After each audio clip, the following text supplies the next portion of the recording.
Je suis, yo soy, watashi wa nanun ego sum. I am Chris, and this is Chris in English. And today, I've got my Dalmatian tie. Yeah, I got this tie. We got a couple of dogs on it with some hearts. Thank you, Disney, for a tie. I like ties. I got my Jasmina! Oh, my goodness. I am so happy to see you today. Maite! The mighty Maite! Good to see you, too. I hope you're both having a terrific Tuesday. I hope you're both planning to eat a couple of tacos, because it is Tuesday. Even though you're not in San Diego, that doesn't mean you don't have to eat tacos on Tuesday. You still have to. It's kind of a law since you've been here. Mighty Maite, how are you? I hope you're doing well. I hope your family is safe and healthy. I hope everything is going well with you. I'm doing well. My family is safe. Everybody's healthy. We're just a little bored. We're just going a little stir crazy because there's nothing to do in San Diego. Mr. Marty in the house. Good to see you, sir. Mighty Maite, I am glad to hear that you are doing fine. I hope that continues, of course. Let's see, what are we going to do today? What are we going to do? We have a question of the day. We have a word of the day. We've got the San Diego coronavirus update. We're going to talk about your favorite thing. Everybody's favorite. We're going to talk about shopping today. Mr. Marty, I am so glad to hear that, especially since I know you were at risk for a while. So I'm glad to hear that everybody is fine there. Let's see. We're going to talk about shopping. We might get around to a little grammar today. A little grammar. What do you say? Some adjectives. Some work on some adjectives. And, of course, we'll throw it open to all of you for questions and answers and conversation and listening and all of that fun Englishy stuff. Because that's why we're here, right? We want to practice our English. You're not in the United States anymore, but your English is still with you. Let's keep it up. Let's start with our question of the day so that you guys can start thinking about it. Do you prefer to shop at home or abroad? You're all travelers. You're world travelers. You came to my country and you did some shopping. Do you prefer to shop in your countries or in other countries, and why? Why? Is it price? Is it quality? Is it just adventure? That's our question of the day. Do you prefer to shop at home or abroad? I'm doing well. And thank you, Mr. Marty, and may the English language also be with you. I am strong in the English language. I am an English Jedi, like my father before me. Oh, San Diego coronavirus update. What's happening in San Diego? We don't know. We don't know what's happening in San Diego. We don't know what's happening in California. We had problems with all of our tests. The California testing policy was bad. So we have no idea what the accurate coronavirus numbers are in California or San Diego right now, which means we don't have a good idea about the numbers in the United States at all. But here's what's being reported. In San Diego County, we have 32,800 reported cases of coronavirus. Pretty big number. 594 people in San Diego County have died from coronavirus, and each one is a loss to my city and my state and my country and our world. Mr. Marty, he's saying he probably prefers to shop back home. They have everything, of course. And the prices are reasonable. Good. Good. Then I will visit you in the Netherlands and I'll just buy one of everything.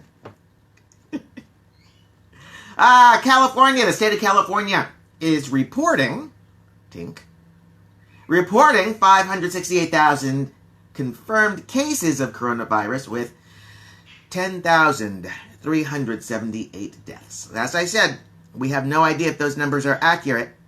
They are probably too low. They're probably lower than the truth.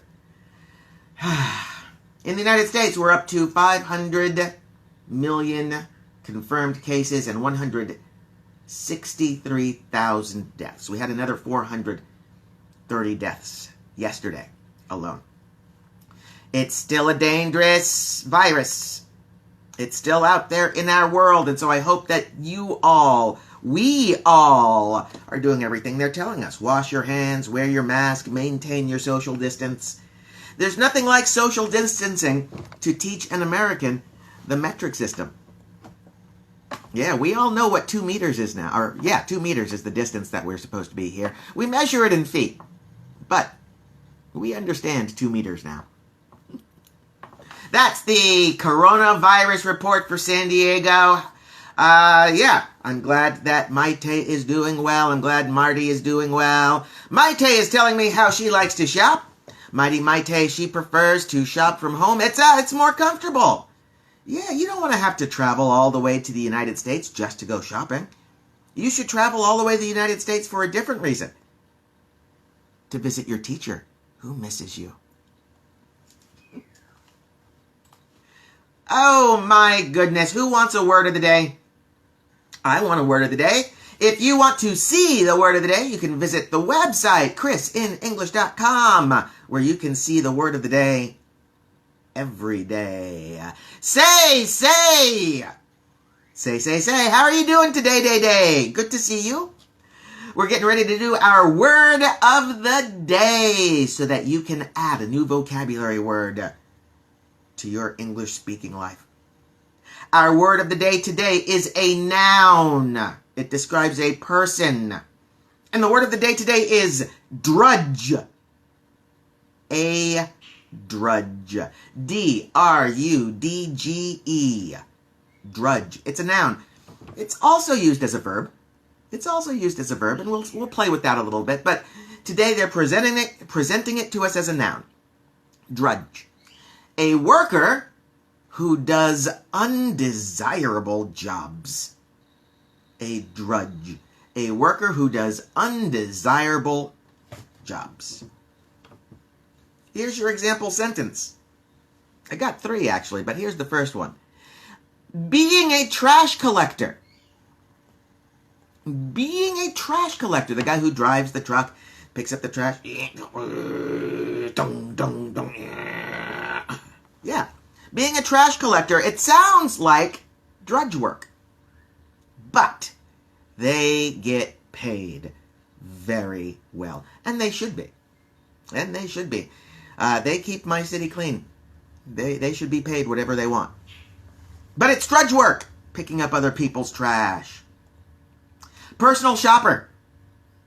Some people have a job. They go to stores and they shop for other people. That's their job. But for me, being a personal shopper sounds like drudge work. I would not enjoy it.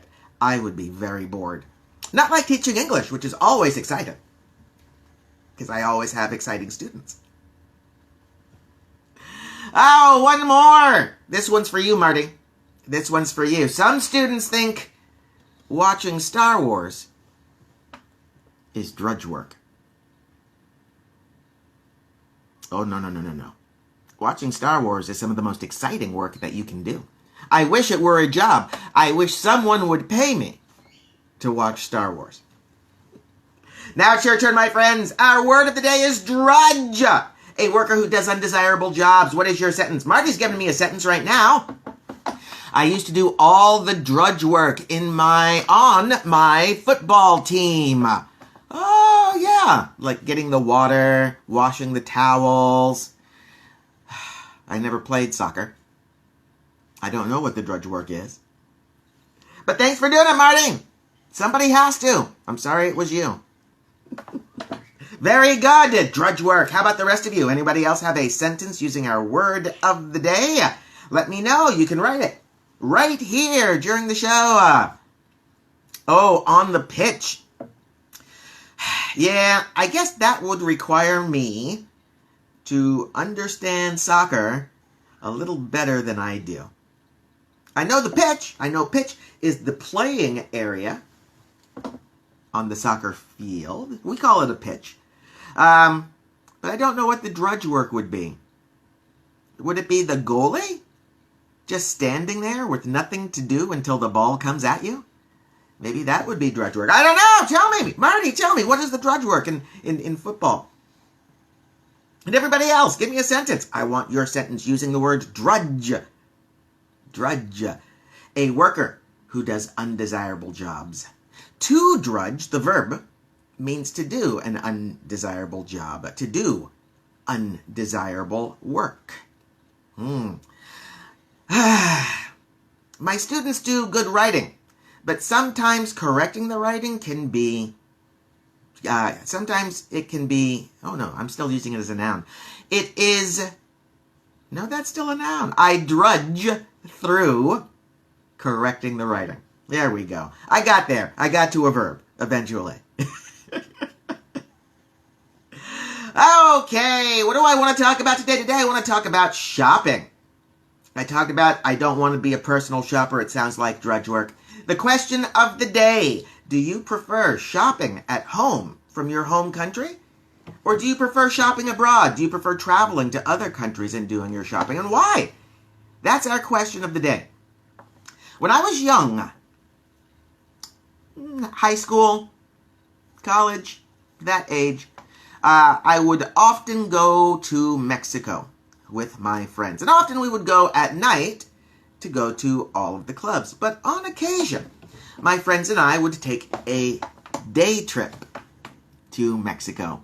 We would have lunch, we'd get some tacos, we'd get some beer, because I was too young to drink in the United States, but I was the perfect age to drink in Mexico.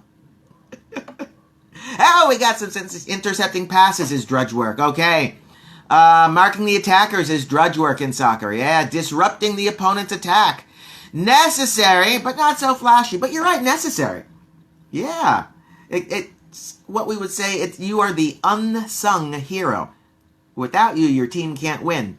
But it's not as flashy as doing that cartwheel kick into the goal. Maite saying, washing the dishes is drudge work in everybody's home. Oh my goodness, Maite, that is true. And a great sentence. Drudge work. So my friends and I, we would occasionally take a day trip down to Mexico for lunch, for a drink, and to do some shopping. Because you can get some interesting things in Mexico for a very interesting price. Now, a lot of it I don't want. Bicycle kick! Thank you, Mr. Marty. That's what it's called, the bicycle kick. Where you do the little flip, you kick the ball, it goes in the goal, everybody goes, goal! Yeah, it's a very exciting time. It's not drudge work. I'm going to try this. I'm going to try it. Mivlik is in the house. I'm glad to see you. I know I just did a terrible job with your name, but I hope you'll forgive me and stay in the show. Name one soccer player. Oh, Mr. Marty. Mr. Marty. You think I can't name a soccer player? Back in the 1970s, Pele was very popular in the United States, especially with children my age. Pele was single-handedly made soccer popular in the United States. Now, if you think soccer is not popular now in the United States, I would say you're wrong. It's becoming more and more popular, and that started in the 70s with Pele. Pele was so popular in the United States, he even did a movie with Sylvester Stallone, and I want to say the movie was called Victory. Yeah, and it was about soccer, kind of. The GOAT, greatest of all time. That's why I know him. Even people who don't know soccer at all in the United States, we know Pele. But he was in this movie called Victory with Sylvester Stallone. Strange movie. I might try to find it just to watch it again. It was so strange. It took place in a World War II prisoner of war camp in Germany.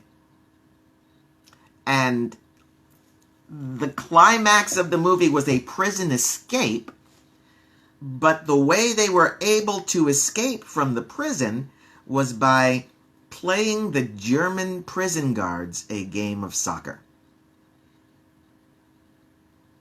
Soccer in World War II. I got my Nemo. Good to see you, sir. Welcome to the show. I hope you're having a terrific Tuesday. And, of course, my Jamin. Good to see you. Happy Tuesday to you. I hope you both get to eat a taco tonight because it is Tuesday. I'll give you one more. Marty, I'll give you one more. Beckham.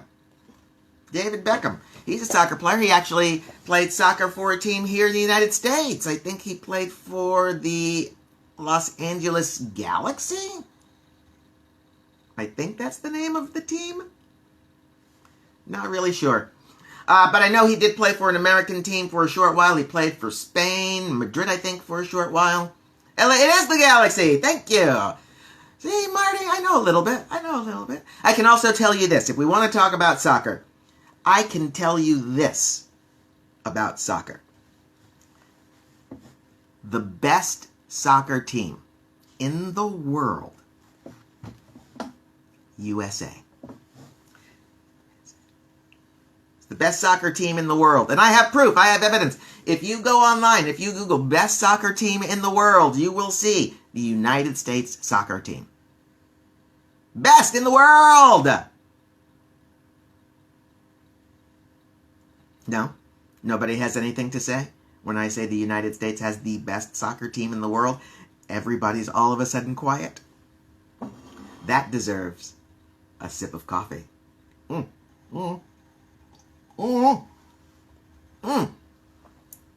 is so good. You got me, Marty! You got me! It's the women's team! The United States women's national soccer team is the best in the world. They won the World Cup. They often win the Olympics. And I am truly proud to have them representing my country. Yeah. There was a player, she was famous for a while, her name was Ham. I don't think she's on the team anymore. But she was a very popular player for a while here in the United States for the women's soccer team. I don't know who was supposed to be on our team at the Olympics this month. We were supposed to have Olympics this month. But yeah, so soccer, USA, best in the world. They still lost 11-0 to the boys team from Australia. Well, you know, we probably let Australia win. We probably let them win. You know, we felt bad for them.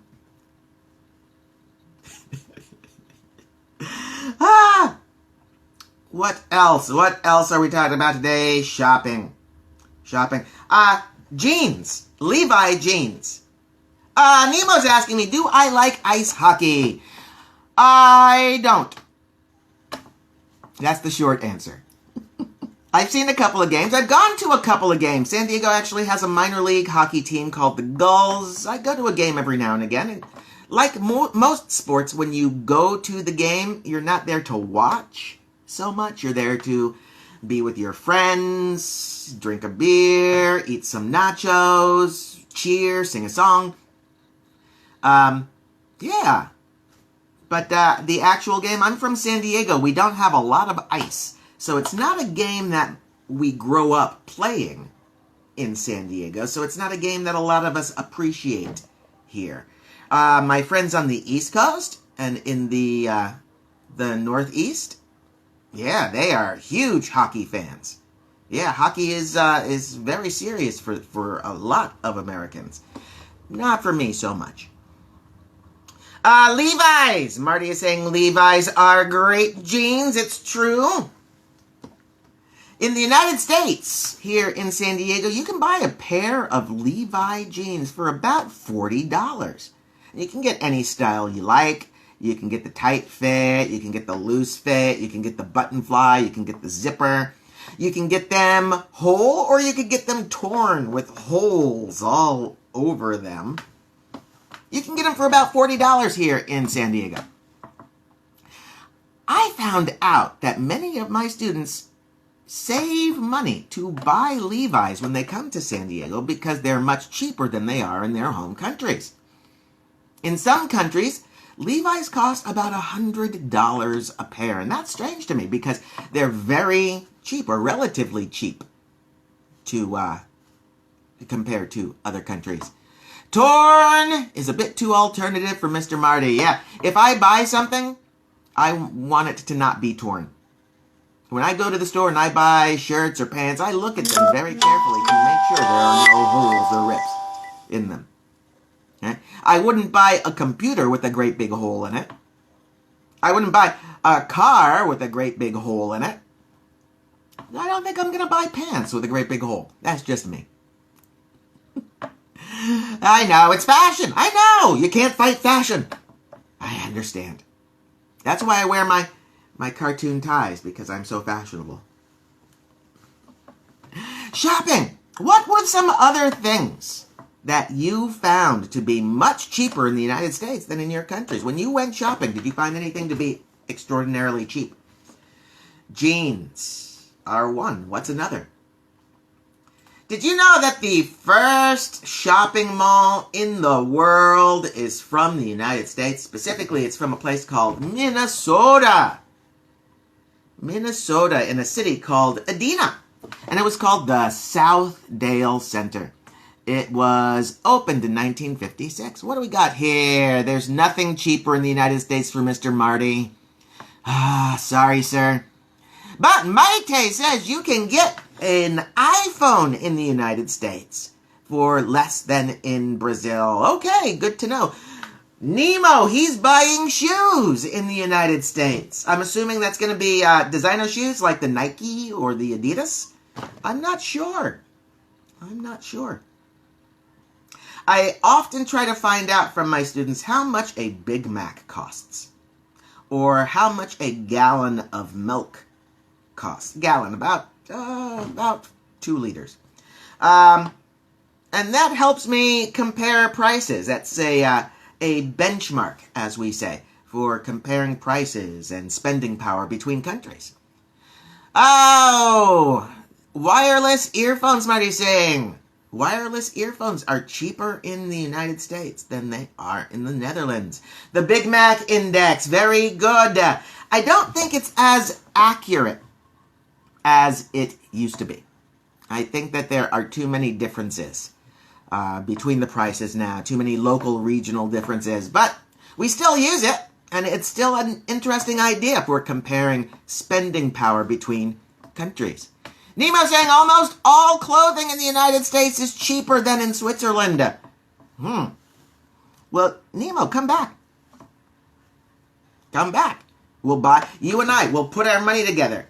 We'll buy a bunch of shoes. We'll buy some Levi's. You'll go back to Switzerland. You'll sell them. And we will split the profits. Huh? Now that's what I call shopping.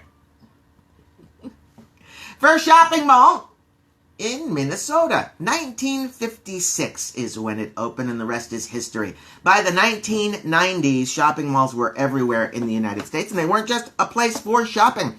Back in the 1980s, I was a teenager, and for teenagers like me, the shopping mall was a place to hang out, a place to see and be seen, a place to find your old friends and even make new friends.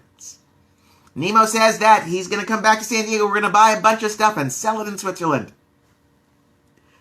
Chris Nemo Incorporated. No? Nemo Chris Incorporated? Okay. All right. It can be Nemo Chris Incorporated. Shopping malls. One more thing about shopping malls. Back in the 1990s, Minnesota did it again. Not only did they have the first shopping mall open in 1956, but in the 1990s, they opened a mall called the Mall of Americas, which was at the time the largest shopping mall in the world. This shopping mall was so big. Not only did it have the food court, not only did it have all of the stores and department stores, it had an amusement park. Not Disneyland, but not like Disneyland. Inside the shopping mall. Mall of America was for its time the biggest mall in the world, and I believe it's still today the largest mall in all of the United States. Marty's telling me the Big Mac Index is not about spending power. How many Big Macs can you buy with a median monthly salary. Okay. Median monthly salary. How many Big Macs can you buy?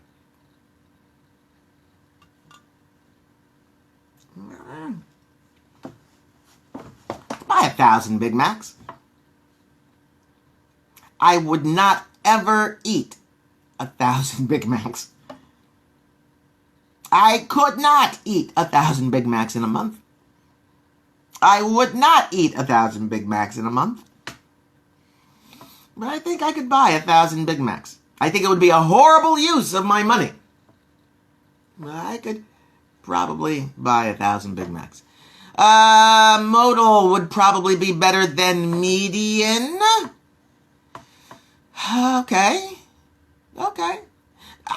Not a financier. Not an economist, so not really sure about what the best would be. I'm going to trust you on this one. I can say that usually when I read these things, median is the word that I hear people throwing around, but modal would work too. Of course, I'm an English teacher, so I love modals. I'm an English teacher, so I should love modals. I'm an English teacher, so I must love modals. We're almost out of time, my friends. Let's go back to the question of the day. Do you prefer to shop at home in your home country, or do you prefer to shop abroad in other countries, and why? I've seen some answers here today. Thank you for answering. Don't stop now. I want to know. You still have some time to write it here on the live chat? Or you can write it on my website. Send me an email, chris@chrisinenglish.com. I would love to hear from you. Of course, when I post this video, you can write a comment there too, telling us the answer to the question of the day. Do you prefer to shop at home or abroad? You can also give us your sentence of the day using our word of the day, drudge, a person who does undesirable jobs. Almost out of time here, my friends. Anybody have anything that they want to ask? Nemo's telling me he definitely likes to shop abroad. Yeah, if so many things are cheaper in other countries, I don't blame you. Plus, you can go back to Switzerland and sell them and split the money with your teacher.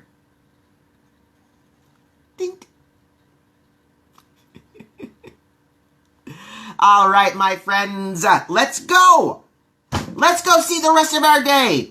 Let's go face this terrific Tuesday and make great things happen. Better deals, more stores, more different styles in other countries is what Nemo is telling me. I've been to a lot of stores in the United States, Nemo. I've never been able to find lederhosen or a dirndl. I can't find them. You say that there are different styles, but I can't find any lederhosen in San Diego. I can't find any dirndls in San Diego for any price. So I would probably prefer to shop in Switzerland, at least for those things. At least for those things. Hey, my friends, that's our time today. Go! Have a great day. Do great things, even though you're on lockdown. Don't think that you can't do anything. There's lots of stuff that we can still do and accomplish and create in our lives, and I hope you do one of them. I'll look forward to seeing you guys tomorrow. Until then, please remember, my name is Chris. I love you all.